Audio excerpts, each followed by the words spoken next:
네, 국회 산업통상자원 중소벤처기업위원회, 줄여서 산자위죠. 산자위 소속 김원희 더불어민주당 의원이 지난 국감에서 이 산업부와 한전을 향해서 지역별 전력 수요 그리고 공급의 불일치 문제를 따끔하게 비판했습니다. 자, 재생에너지 보급 계획에 따른 보강이 제대로 이루어지지 않았다라고도 지적을 했는데요. 자, 오늘 이슈판에서는 국회 산자위 소속 더불어민주당 김원희 의원 연결해서 국감 주요 현안 질의 내용과 또 최근의 전국 현안에 대한 견해 들어보는 시간 갖도록 하겠습니다. 김원희 의원 연결돼 있습니다. 의원님 안녕하십니까? 네, 안녕하세요. 목포 출신 국회의원 산자위 민주당 간사 맡고 있는 김원희입니다. 반갑습니다. 네. 의원님께서 우리 광주 가톨릭 평화방송에 생방송 출연 아마 제 기억으로는 처음이신 것 같은데요. 네, 우리 지역민들께 한번 인사 말씀 좀 제대로 해주시겠습니까? 네, 안녕하세요. 광주 평화방송 청취자 여러분 만나서 반갑습니다. 앞으로 자주 찾아뵙겠습니다. 네. 자, 산자위에서 맹활약을 하셨는데 보니까 최근 쿠키뉴스가 선정한 국감 우수 의원에 우리 김원희 의원이 선출되셨던데 상당히 좀 보람이 있으시겠습니다. 언론사에서 또 이제 선정한 부분이라 어떻습니까? 소감 한 말씀 해주시죠. 네, 뭐 다른 단체에서 주는 상도 고맙지만 언론에서 주는 상이야 각별하죠. 기자분들이 아주 냉정하게 평가해서 뽑은 상일 테니까요. 하여간 이번에는 산자위가 좀 다른 상임위보다는 정책국감에 매우 충실했다고 생각하고요. 특히나 이제 여야 의견이 좀 다른 것도 확인하기도 했지만 대한민국 산업 발전과 중소기업 소상공인들의 어떤 권익 향상을 위한 어떤 건전한 대책을 마련하는 데 귀한 시간이었고요. 또 우리는 또 야당이었잖아요. 네. 야당이니까 정부에서 주장했던 영일만 석유가스 탐사 이른바 대왕고려 프로젝트나 24조 잭팟이라는 체코원전 수주가 대통령이 직접 발표하면서 국민 기대를 굉장히 모았었는데 사실은 의혹투성이었단 말이죠. 그래서 이런 문제에 대해서 투명한 정보 공개를 요구하면서 우리가 비판했던 점 그리고 대책을 요구했던 점 이런 것들이 좀 높게 평가된 것 같고 사실은 이명박 정부 당시에 자원외교로 23조 날려먹었잖아요. 네. 우리 국민들께서 그런 부분들을 기억하고 계셔서 우리 쿠키뉴스에서 그런 부분에 대해서 좀 집중적으로 파고들었던 게 우수 의원으로 선정된 것 같아서 너무 기분 좋습니다. 좋은 평가를 받게 돼서 예. 네. 자, 산자위의 또 야당의 간사로서 윤석열 정부에 역행하는 에너지 정책에 대해서 굉장히 날카롭게 또 비판하시고 대안도 제시하셨고요. 활약을 했다는 이런 평가를 받았는데 먼저 이 국감 등에 이제 국회 활동하시면서 나름대로 좀 보람도 많이 느끼실 것 같습니다. 어떠신지요? 네, 어쨌건 국회의원이라고 하는 게 국민들의 민생을 돌보는 거잖아요. 그래서 제가 평소에 생각했던 것들을 많이 이루어 갈 수 있어서 굉장히 보람찹니다. 그러니까 제가 사실 국회의원 되기 전까지 청와대 행정관으로 김대중 대통령을 모셨고 보좌관으로 김근태 의장님 그리고 서울시 부시장으로 박원순 시장님을 모신 이렇게 좋은 분들을 많이 모셨었는데요. 사실은 이분들의 한결같은 말씀이 정치는 국민들과 어떤 중산층과 서민, 사회적 약자들을 행복하게 만드는 세상을 만들어야 된다 이런 말씀이셨거든요. 그래서 이분들의 뜻에 따라서 우리 대한민국을 구성하고 있는 모든 분들이 사람 사는 세상을 만들기 위해 최선을 다해서 노력하고 있습니다. 네. 자, 앞서서 이제 인사말을 통해서 대왕고려 프로젝트에 대한 말씀을 주셨는데요. 좀 더 한 걸음 더 들어가죠. 이번 산업부 대상 국감이 바로 이제 대왕고려 프로젝트와 관련해서 의원들의 날선 질의가 이어진 또 이슈 아니겠습니까? 네네. 자, 이와 관련해서 이제 우드사이드사의 철수, 액트지오의 세금 체납 문제에 대한 문제를 집중적으로 추궁하셨던데 특히 우드사이드 측에 이 해명에 거짓이 있다 이렇게 지적을 하면서 국민 앞에 관련 자료를 좀 투명하게 공개하라 이렇게 압박을 하셨습니다. 구체적으로 어떤 문제점이 있었습니까?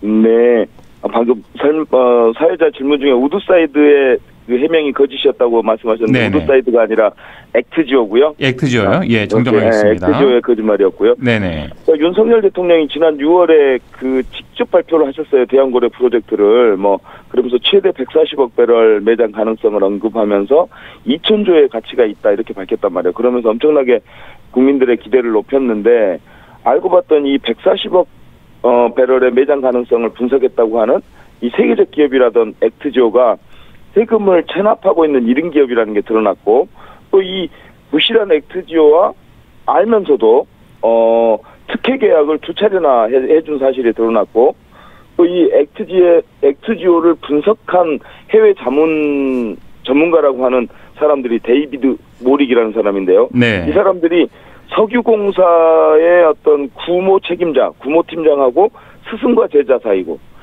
액트지오의 아브레우와 데이비드 모릭은 공동 논문 저자고, 이러면서 이들이 다 석유 카르텔로 똘똘똘 뭉쳐져 있는 거 아니냐, 이런 의심을 그러네요. 했죠. 네. 그래서 23년 때 국정감사 때 이런 사실이 드러나는 것을 저해했기 때문인지 두려워했기 때문인지 23년 국정감사 때는 제출했던 자료를 24년에는 자원안보 영업기밀이라는 이유로 자료 제출을 하지 않았어요. 이것도 이제 저희들이 다 밝혀내면서 이분들의 거짓이 드러났고, 또 하나 우드사이드라고 하는 세계적 기업이 다른 회사와의 합병 때문에 물러났다라고 그 산업부가 해명을 했는데, 알고 봤더니 우드사이드가 물러난 이유는 사업성이 없어서라고 하는 게 분명히 뭐 법률 자문서에 나와 있거든요. 네. 이런 것들을 다 지금 산업부나 석유공사가 거짓말을 치고 있는 게 다 이번 국정감사에서 드러나서 지금 이게 이제 시공을 해야 된단 말이에요. 시추를 해야 된단 말이에요. 그렇죠. 시추 하나가 1,100억이 들어요. 한 번 네, 하는데. 네. 근데 이게 5번은 최소 5번을 해야 되니까 5,500억이 들어가는 예산인데, 이렇게 불투명하고 허위로 가득 차고 거짓으로 가득 찬 이런 사업에 우리가 국민들의 혈세 5,500억을 투자할 수가 없잖아요. 그럼요. 예. 분명하게 자료를 공개하고 국민들을 설득하지 않으면 우리 야당에서는 이 예산을 동의해 줄 생각이 없습니다. 예. 지금 뭐 대왕고려 프로젝트로 인해서 우리나라가 뭐 산유국이 될 것이다, 이런 이 장밋빛 청사진을 윤석열 정부에서는 많이 이제 언론 플레이를 하고 있습니다만, 정작 맞습니다. 이걸 시추했을 때 석유 한 방울 나올 것인지, 이거에 대해서 솔직히 어느 누구도 장담 못하는 상황 아니겠습니까, 의원님? 원래 참 답답합니다. 예. 그렇습니다. 이게 워낙 이분들이 지금 140억 배럴에 2,000조의 가치가 있다고. 그럼요. 그쪽 그렇게 홍보하고 있습니다. 예. 그럼요. 이거를 그러면 자기들이 그렇게 이런 크게 가능성이 높다고 하는 이유를, 근거를 우리 국민들한테 설명을 해야 되고 야당한테 협조를 구해야 될 거 아닙니까? 예산을 세우려면. 네. 근데 자원안보니 뭐 영업기밀이니 이러면서 자료를 하나도 안 주면서 나만 믿고 따르라 이러는데, 네. 지금이 무슨 17세기입니까? 나만 믿고 따르게. 우리 그러니까요. 국민들이 바보입니까? 예. 믿을 수 있는 근거를 줘야죠. 또 믿을 수 있게 하면은 또 믿지 말라고 해도 당연히 믿는 거 아니겠습니까, 의원님? 그렇죠. 사람 심정이요. 예. 우리나라가 산유국이 되는 걸 반대할 국민이 누가 있겠습니까? 당연합니다. 예. 근데 거짓말 치면 안 되는 거죠. 예, 다 이게 다 뭐 학연 지연으로 다 얽혀 있는 이런 상황들을 우리 의원님께서도 따끔하게 지적을 하셨는데, 이 부분은 대왕고래 프로젝트가 뭐 새우 프로젝트인 간에 관심 좀 가지셔야 되겠습니다. 끝까지요. 네, 우리 산자위에서 가장 중심적인 관심 사항이라서 그러니까요. 놓치지 않고 계속 살펴보겠습니다. 예, 조만간 뭐 시추하겠다 뭐 이렇게 발표하고 있는 마당이니까 좀 우리 국회 차원에서 꼼꼼하게 들여다 보시고요. 자, 이 산업부와 또 한전을 향해서 제11차 전력수급 기본계획의 실무안이 연도별, 입지별, 사업 유형별 계획이 거의 뭐 전무하다, 부재하다, 이런 점도 꼭 지적을 하셨던데, 구체적으로 어떤 문제점이 있는 겁니까, 이 계획안에요? 이게 이제 약간씩 수치가 나오는데요. 현재 24년 현재 재생에너지 발전 설비 용량이 풍력은 2.2기가고요. 예. 태양광은 25.6기가입니다. 그러면 이게 11차 정기본에 따른 실무안에 따르면 2030년 6년 남았죠. 6년 안에 풍력은 18.3, 즉 16.1기가를 늘리겠다는 거고요. 태양광은 53.8, 28.2기가를 6년 안에 늘리겠다는 계획인데, 지금 그러려면 이 계획을 실행하려면 내년까지 2025년까지 경쟁 입찰 물량이 확보돼야 되는데, 현재 경쟁 입찰에 계획된 누적 입찰 물량이 4.5에서 5.5기가밖에 안 돼요. 그러면 16.1기가를 앞으로 확보해야 되는 이 계획에 도저히 쫓아갈 수 없는 계획인 거죠. 실현 불가능한 계획인 거죠. 예. 그래서 이대로라면 11차 정기본 재생에너지 확보 계획은 실현 불가한 신기루에 불과하다. 그래서 지금이라도 연도별 경쟁 입찰 물량을 계산해서 관계 부처와 기관 이런 것들이 공지해가지고 서로 협력해서 실행 가능한 연도별 로드맵을 지금이라도 수립해야 된다. 그리고 이 계획을 하루빨리 앞당길 수 있는 제가 이제 발의한 법안인데요. 해상풍력 지원 특별법이 빨리 통과돼야 된다 이렇게 주장하고 있습니다. 네. 자, 해상폭력과 관련해서는 또 우리 김원희 의원님께서 지역구로 있는 목포 신안 그 일대가 다 또 굉장히 또 관심적 아닙니까? 전라남도에서 맞습니다. 역점적으로 추진하고 있는 도정의 또 제1의 또 현안이고요. 굉장히 좀 관심 사안인 것 같습니다. 이 부분인데요. 네, 목포와 신안을 비롯한 전남 서남권을 해상폭력의 메카로 만들어내자라는 게 전남도와 그럼요. 저의 계획이거든요. 그래서 네네. 그렇게 해서 전남 서남권의 미래 먹거리를 친환경 재생에너지로 만들어내겠다라는 게 우리 계획인데 이 계획대로 되면 약 48.5조 원이 투자되고요. 그래서 일자리가 누적 일자리가 12만 개, 그리고 기업이 훌륭한 1등급 기업이 450개가 유치됩니다. 네. 이런 사업이 제대로 되면 전남 서남권의 미래 먹거리가 만들어진다 이렇게 생각하고 차질 없이 추진하려고 계획 중입니다. 예. 자, 그리고 또 한 가지 지역별 전력 수요 공급의 불일치 문제를 꼼꼼하게 지적을 하셨던데 지금 정부 계획에 보면은 신재생 에너지 보급 계획에 따라서 이게 이제 신재생 에너지가 재생 에너지가 이제 확대가 되면 전력 개통망도 더 확대가 되어야 하는데 추가로 좀 승인하지 않겠다 이런 지금 취지 아니겠습니까? 정부 차원에서는요. 그래서 앞으로 우리가 맞습니다. 방금 말씀드린 대로 해상폭력이 목포 신안을 비롯한 전남 서남권의 미래 성장 동력이 되려면 이 해상폭력을 제대로 할 수 있는 근거를 만들어줘야 되잖아요. 그럼요. 그런데 지금 산업부에서 31년까지 신규 발전 사업 접속을 제한하겠다 이렇게 발표를 했어요. 그래서 이게 전남 서남권에서 해상폭력으로 사업을 하겠다는 사람들한테는 이 찬물을 끼얹는 거잖아요. 직격탄 아닙니까? 그래서 지금 우리 산자부를 비롯해서 광주 전남 의원들이 이 산업부의 발표를 취소시키도록 노력하고 있고요. 반드시 취소시킬 겁니다. 그리고 빠른 시일 내에 국가기관전력망법을 통과시켜서 이 법도 제가 냈는데요. 국가기관전력망법을 통과시켜서 정부나 지자체가 부족한 전력망, 송배전선로죠. 송배전선로를 조속히 설립할 수 있도록 우리가 도울 생각이고요. 그리고 만들어진 이 송배전선로에는, 즉 전력 개통에는 재생에너지를 우선 접속할 수 있도록 법을 마련할 생각입니다. 네. 자, 산자부나 이 관계기관에서 이 같은 그 계획을 내놓는 게 뭐 전력 개통에 대한 보강을 2030년까지 하지 않겠다라고 하는 게 아무래도 우리나라의 에너지 그 정책 자체를 핵발전소 쪽으로 좀 가기 위한 스텝이 아니냐 이렇게 보는 시각도 있습니다. 어떻습니까? 그렇습니다. 윤석열 정부가 지금 시대착오적인 원전 중심의 예산을 세우고 있거든요. 이번에 내년 예산에도 살펴보면 원전 관련 R&D 예산은 22%가 증가한 반면 재생에너지 관련한 예산은 5%에서 작게는 5%에서 크게는 45%가 예산이 삭감됐어요. 거의 삭감이군요. 그렇죠. 세계적으로 이미 재생에너지 중심으로 원전은 보조축으로 이 에너지 믹스의 흐름이 형성되고 있는데 이런 세계적 흐름과 명백한 역행이죠. 그래서 반드시 바로잡아야 되고요.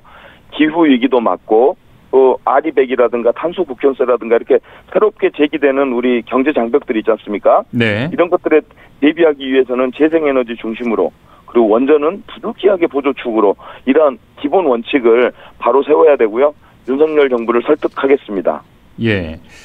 자, 그리고 중소벤처기업부를 대상으로 한 또 국감에서는 배달의 민족, 전 국민의 70% 정도가 이 앱을 사용하고 있다고 해도 과언이 아닌데 워낙 이제 배달의 민족에서 받는 수수료가 우리 자영업자들을 굉장히 힘들게 하고 있어서 배달앱 약관 내 면책 조항과 광고 노출 선택권 제한 등의 불공정 행위 의혹을 또 제기하셨고요. 중소벤처기업부의 적극적인 역할을 주문하셨는데 좀 이 부분 한번 구체적으로 짚어주시죠.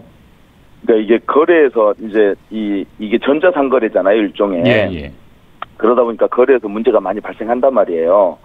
근데 이 문제가 발생했을 경우에 대미는 그 어떠한 책임도 지지 않고 판매자, 이른바 소상공인들에게 책임을 전가하는 약관이 있더라고요. 판매자 이용 약관이 있더라고요. 이거는 약관법 위반이에요. 공정거래위원회에서 운영하고 있는 약관법 위반이어서 이거는 고칠 생각인데 이 배민의 대표인 피터 얀 반데비트 대표가 국회에 출석해가지고 이 약관 문제를 전체적으로 위법한 사항이 없는지 다시 한번 살펴보겠다고 약속을 했고요. 광고 노출 선택권도 마찬가지입니다. 이 광고 노출이 언제 어떻게 되느냐에 따라서 매출에 상당한 영향을 미치는데 이 권한을 다 그냥 배민이 가져가겠다는 거예요. 이거 완전 광고 갑질이죠. 그래서 이런 부분에 대한 약관도 고칠 생각입니다. 네. 자, 아무튼 국감에서 산업부와 한전을 향해서 굉장히 좀 국민들의 실생활과 관련된 그런 현안들에 대한 날카로운 이슈를 짚어주셨는데요. 자, 우리 지역 현안으로 좀 시선을 돌려보죠.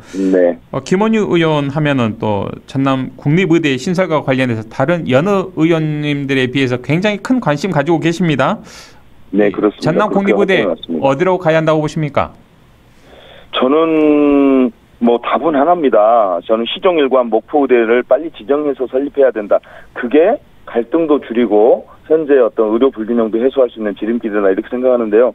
사실 목포의대를 유치하기 위해서 34년 동안 목포 시민들께서 한결같이 노력해 오셨습니다. 이런 목포 시민들의 희생과 헌신에 이제 정부가 답해야 된다 이런 생각이고요. 사실 쉽게 얘기하면 목포 시민들의 34년의 노력이 없었으면 지금 전남권 의대 논의가 있을 수 있었겠습니까?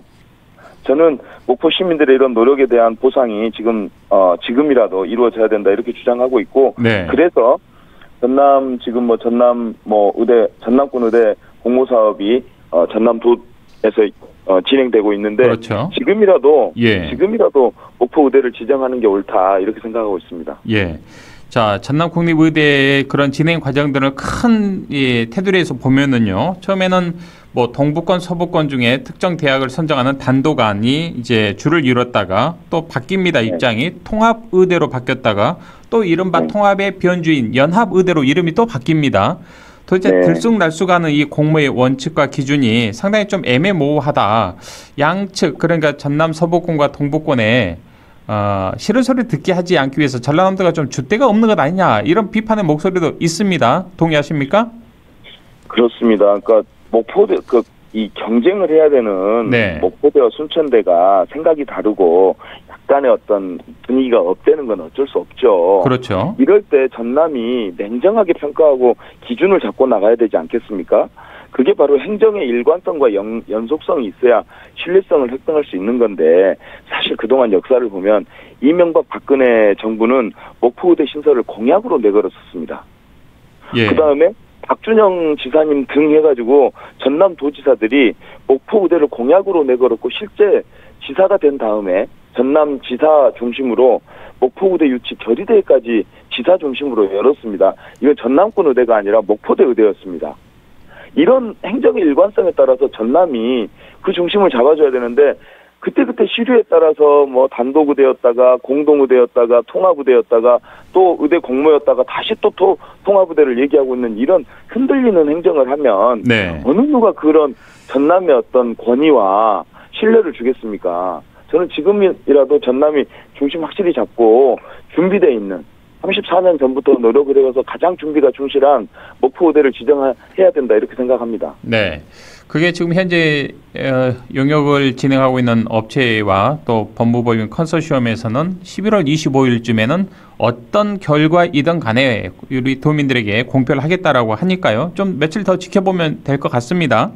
네, 지금 대학 통합 논의는 목포대와 순천대 간에 대학 통합 논의는 논의대로 하면서도 의대 공모 절차는 공모 절차대로 진행한다고 하니까 다행이고요. 저는 제일 걱정이 목포대와 순천대 통합 논의를 이유로 해서 또 이 의대 공모 절차를 늦출까봐 걱정인데 그러지 않고 원칙대로 11월 25일 약속대로 그러니까요. 11월 25일 공모 절차를 잘 마감했으면 좋겠습니다. 자, 이게 이제 데드라인이 11월 25일로 지금 이제 정해졌습니다만 이 기한을 넘기면 사실상 2026년에 의대 신설은 굉장히 이제 좀 어려운 국면으로 접어들지 않을까 이런 좀 우려도 많습니다. 올해 안에는. 그 얘기가 전남도에서 했던 얘기입니다. 그렇죠. 전남도에서 항상 했던 얘기고 11월 25일을 늦추면 26년 의대 신설은 물 건너간다 그래서 계속 그 날짜를 얘기하고 있는데 그 날짜를 계속 흔들렸던 게 전남 아닙니까? 그래서 지금이라도 약속한 대로 11월 25일 마지노선이라고 하는데요. 무조건 발표해라. 그 마지노선에는 무조건 응모한 대학을 중심으로 해서 응모 절차를 마감하고 심사해서 대학을 지정해라. 예. 이렇게 얘기하고 싶습니다. 알겠습니다. 자, 그런데 이제 의원님, 아무래도 이제 더불어민주당 의원분들이 이제 전남 지역 다 대다수를 차지하고 있으니까요. 뭐 전남도도 물론 하나의 이제 의사 결정의 중심축으로서 역할을 할 수 있겠지만 전남 지역 의원분들께서도 좀 중지를 모아서 이렇게 좀 단일화된 안을 제시해주면 어떨까도 싶어요. 전남도에만 콩 넘기지 마시고요. 어떻게 보십니까? 저도 저희도 이제 의원들끼리 이러저런 예. 얘기도 합니다만은 네. 자기가 이제 처한 지역구의 근거, 지역구의 어떤 처지와 조건 예. 이런 것들 때문에 전남 서남권 의원들은 목포대 의대를 당연히 대체적으로 그러겠죠. 지지하시고 예. 있는 걸로 알고 있고요.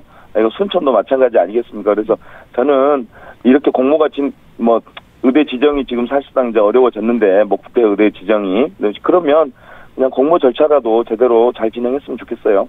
네, 알겠습니다.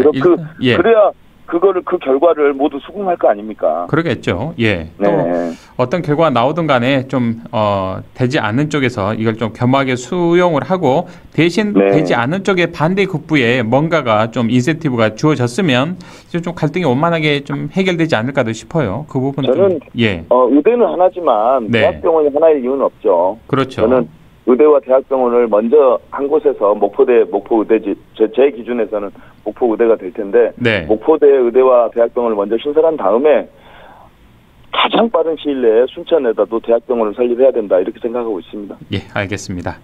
자, 최근에 이제 전국 현안과 관련해서 몇 가지 질문 드리겠습니다. 여야가 정말 극한의 대치 상황에서 윤 대통령 최근에 대국민 담화와 기자회견을 약 2시간 반 정도 가졌습니다.